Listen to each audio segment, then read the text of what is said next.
Olá pessoas, tudo bem? Eu me chamo Guilherme, sou professor de Biologia e hoje nós teremos mais uma aula de Organologia Vegetal, onde eu falo da morfologia, um pouquinho da anatomia dos órgãos das plantas, ok? Eu já falei de caule, eu já falei de raiz e hoje nós vamos falar de folha, meu velho. Olha aí, ó, folha.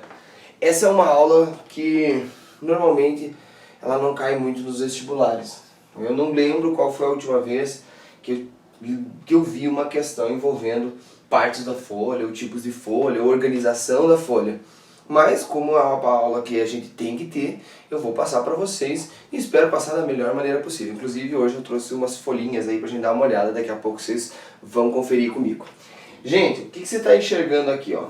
A folha. O que a gente tem que ver por primeiro? As partes dessa folha. Então vamos colocar aqui, ó. Aquilo que a gente vê, a maior parte da folha, essa região fotossintetizante, a gente vai chamar de limbo. Limbo. É no limbo, cara, que vai rolar a função mais importante da folha, que é a função de fotossíntese. Beleza?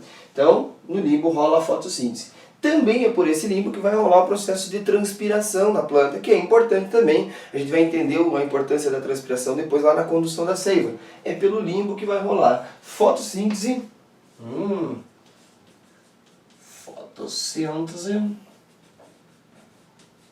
e a transpiração.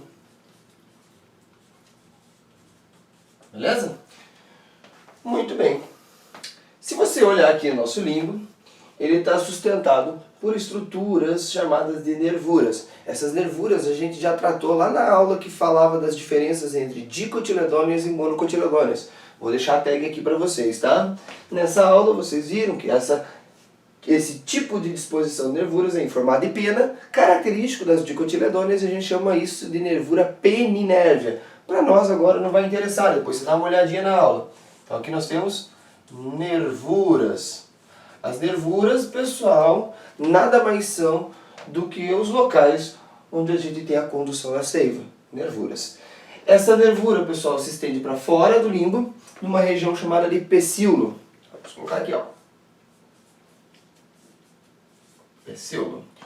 O pecíolo se prende no caule através de uma braçadeirinha, que às vezes não está presente em todas as folhas, mas essa braçadeirinha que gruda no caule, a gente vai chamar de bainha. Ou a bainha. Bainha, né? Não é Bahia. Bainha. Certo? E aqui nós temos uma espécie de uma outra folha, né? Vocês viram? Como se fosse um apêndicezinho à folha. Essa estrutura normalmente é uma estrutura de proteção. A gente vê em algumas folhas, a maioria não tem, mas em gramíneas, por exemplo, a gente vai ter essa estrutura. E a gente chama isso aqui de estípula.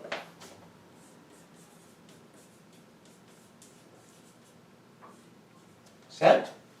Bem, aqui mais abaixo, inserido junto ao caule, a gente viu isso na aula de caule, nós temos uma estrutura chamada de gema. A gema não faz parte da folha. Essa coisa que eu coloquei em amarelo é uma gema lateral ou uma gema axilar. O que você tem que sacar? Do ponto de vista botânico, sempre que você tiver a inserção de uma gema, essa estrutura que está aderida à gema vai se chamar folha. E aí não importa se essa folha vai ser recortada uma, duas, três vezes, se ela vai ter subdivisões ou não. Essa estrutura que você está vendo é uma folha. Por quê? Porque aqui nós temos uma gema. Isso é importante para que você compreenda a diferença que existe entre uma folha simples e uma folha composta. Eu já vou mostrar isso para vocês. Mas antes, a gente tem que falar um pouquinho da organização das folhas no caule. Existem dois padrões básicos de organização. A gente chama essa organização de filotaxia. Então vamos colocar aqui, ó. Filotaxia. A filotaxia, meu querido, ela pode ser desse primeiro modo, onde uma folha vem para um lado, outra folha vem para o outro, uma folha vem para um lado, outra folha vem para o outro, uma folha vem para o lado, e assim por diante. Esse padrão, que ocorre na grande maioria das plantas que a gente conhece, esse padrão de organização a gente chama de filotaxia alterna.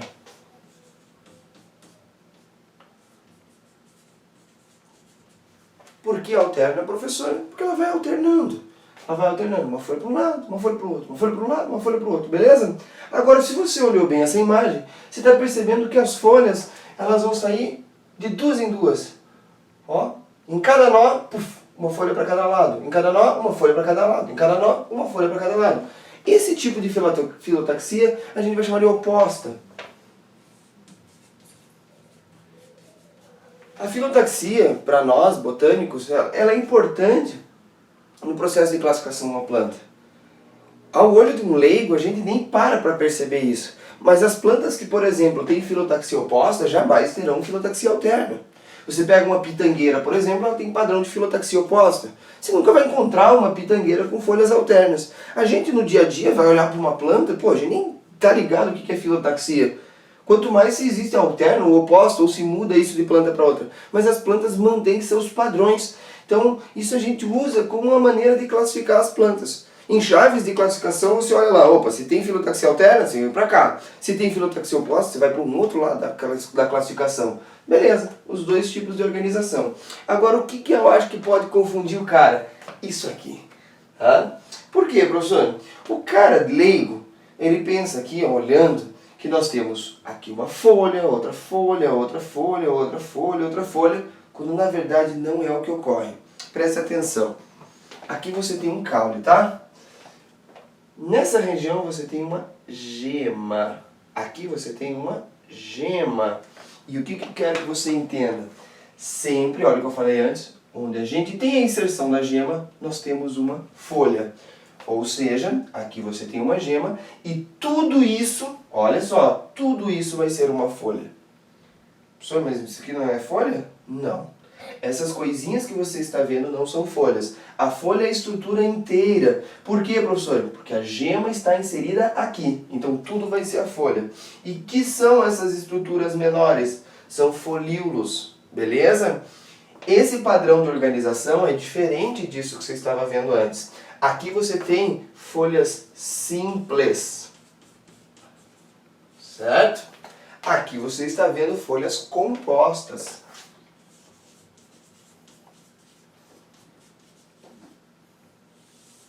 Compostas por folíolos. E conforme esses folíolos se organizam, a gente pode classificar essas folhas compostas em dois tipos. Olha para cá. Esse padrão de organização que você está vendo aqui é um padrão em que a gente tem uma terminação par. Como assim par, professor? Termina em dois folíolos. Esse tipo de organização é uma folha composta paripenada. Certo? Por quê, professor? Porque você vai terminar em pares de folíolos. Vamos colocar aqui, ó. Folíolo. Então, organização paripenada. Beleza? Aqui, você vai terminar num folíolo só, ou 3 terminais. Então, você tem uma disposição, se aqui era par, aqui é ímpar. Imparipenada.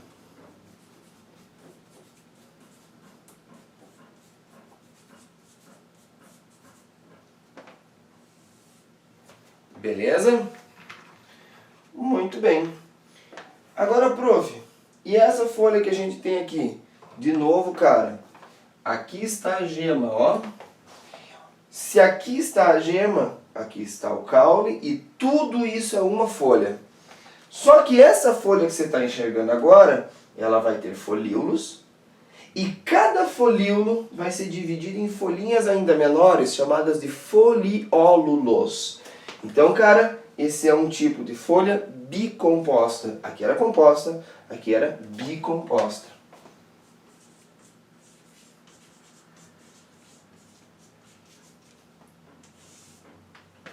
Certo? Uma folha bicomposta. Você tem folíolos e aqui você tem menores foliólulos. Certo? Que linda que é a botânica, né? Agora você aprendeu que tudo isso é uma folha composta de folíolos que são compostos por foliólulos. Legal, né? Isso é uma folha bicomposta. Como essa aula é curta, cara, e a gente realmente já concluiu ela, eu trouxe alguns exemplos de plantas para ilustrar para vocês. Então vamos lá, ó. Primeira plantinha que eu tenho aqui. Olha que massa. Se você cortou, olha, eu cortei, pelo bem da educação eu cortei, vocês me desculpem, mas esse aqui tem na frente da minha casa. Isso aqui é uma planta chamada cinamomo, beleza? Os antigos chamavam de cinamão. O que você está vendo aqui? Olha que legal. Eu não sei se na câmera vai conseguir pegar, mas aqui, ó, bem no meinho, você tem a gema da planta. Aqui está a gema, cara. Você consegue ver? Ó a gema. A gema está aqui. Beleza? Muito bem. Se aqui você tem uma gema, tudo isso é uma folha. Olha que bacana. Esta folha vai ser dividida. Vou tirar aqui para você ver. Perdão. Aqui você tem uma folha que vai ser dividida em folíolos. E cada folíolo vai ter foliólulos. Isso é uma planta, o cinamomo, uma planta bicomposta. É uma folha com 1, 2, 3, 4, 5, 6, 7 folíolos. E aqui nós temos foliólulos em cada um deles. A terminação dela é ímpar. Então a gente pode dizer que é uma planta imparipenada. Beleza? Folha composta, característica do cinamomo. Os antigos chamam de cinamão. Né? Não come bolinha de cinamão que faz mal. Aqui, ó, cara, nós temos... murchou um pouco. Eu tirei faz pouco tempo, a coitadinha murchou as folhas. Tá? Então aqui nós temos uma timbaúva. Tá? A timbaúva também não. A timbaúva é uma leguminosa. Tá? O cinamomo não é uma leguminosa. Ela dá um fruto bem interessante, parece uma orelha escura assim. Tá? E a gente tem bastante lá no Rio Grande do Sul, aqui no Paraná, normalmente plantado, a gente não tem muito nativo, beleza? Mas essa timbaúva que você está vendo aqui, também, ó, isso aqui é uma folha, meu querido, ó, a folha dela, que legal. Isso aqui são folíolos que se adormeceram, normalmente quando o sol começa a diminuir ela vai murchar, tá? Isso acontece com todas as timbaúvas e várias plantas leguminosas. Eu tenho um bonsai de caliandra, que ele murcha toda noite também. Tá? Você deve ter visto uma planta chamada dorme-dorme ou dormedeira, ela faz a mesma coisa. Então você tem uma folha composta de folíolos e cada um desses folíolos, ó, é composto por foliólulos, ó. Beleza? Muito bem. Aqui, ó, meus queridos, aqui nós temos uma planta chamada canela, tá? Ela é uma canela exótica, não é uma canela brasileira. Essa é a canela zeylanicum, né? A Cinnamomum zeylanicum é uma planta que a gente utiliza a casca dela para fazer a canela em pó, aquela que a gente usa na alimentação. O que eu acho legal você olhar? Olha só, vamos limpar ela aqui para você conseguir enxergar. Não sei se você vai ver muito bem daí, tá? Mas nós temos aqui, ó, uma folha para um lado, uma folha para o outro, uma folha para um lado, uma folha para o outro, uma folha para um lado, uma folha para o outro, uma folha para um lado, uma folha para o outro, uma folha para o lado, uma folha para o outro. O que eu quero mostrar para você? Que a canela, cara, ela vai ser uma planta de filotaxia alterna e de folha simples. Isso aqui é uma folha, isso aqui é uma folha. Por quê, professor? Porque aqui nós temos gema, beleza? A filotaxia dela vai ser alterna. Diferentemente dessa outra planta aqui que se chama araçá. Olha que legal o araçá. O araçá é da família Myrtaceae. Ele é parente da pitangueira, ele é parente da cerejeira, tá? Então você vai ter aqui, ó, em cada nó, acho que você consegue ver, ó, na frente da minha camiseta aqui, fica mais fácil talvez. Em cada nozinho você vai ter duas folhas saindo. Não é a mesma coisa que eu desenhei aqui? Isso é uma filotaxia oposta. Professor, isso é uma folha simples ou composta? Você não vai conseguir ver daí, mas eu estou enxergando que aqui tem uma gema, aqui tem outra gema, aqui tem uma gema, aqui tem outra gema. Como em cada desses sovaquinhos nós temos uma gema, quer dizer que isso é uma folha, isso é uma folha e isso é uma folha também. Olha o araçá aqui. Que mais, professor, que nós temos? A última que eu trouxe para vocês foi a aroeira. Olha a aroeira que legal. A aroeira, pessoal, tem uma filotaxia alterna, porque vai ter uma folha para um lado, uma folha para o outro, uma folha para um lado, uma folha para o outro. Absorve, isso aqui são folhas. Isso aqui são folhas. Aqui você tem uma gema, cara, não sei se você consegue ver, aqui tem gema. E aqui você tem uma folha dividida em folíolos. Essa planta, ela é uma planta composta. A terminação dela, olha só, é ímpar. Se a terminação dela é ímpar, é uma planta composta por folíolos em disposição imparipenada. Essa planta se chama aroeira. Beleza, meus queridos? Um grande abraço para vocês. Eu espero que essa aula tenha ajudado de alguma forma, embora não caia muito no vestibular, vocês devem ter isso no material didático de vocês, e eu espero ter contribuído de alguma forma para a compreensão desse assunto que é simples. E cara, se o vídeo foi bacana, por favor se inscreve no meu canal, dá um joinha aí no meu vídeo, que se ajuda o YouTube aí a me promover, beleza? Eu estou num projeto muito legal, disponibilizando aulas todas as semanas, e espero que esse projeto cresça pro ano que vem. Conto com a ajuda de todos. Um grande abraço e ó, fiquem bem, tchau, tchau!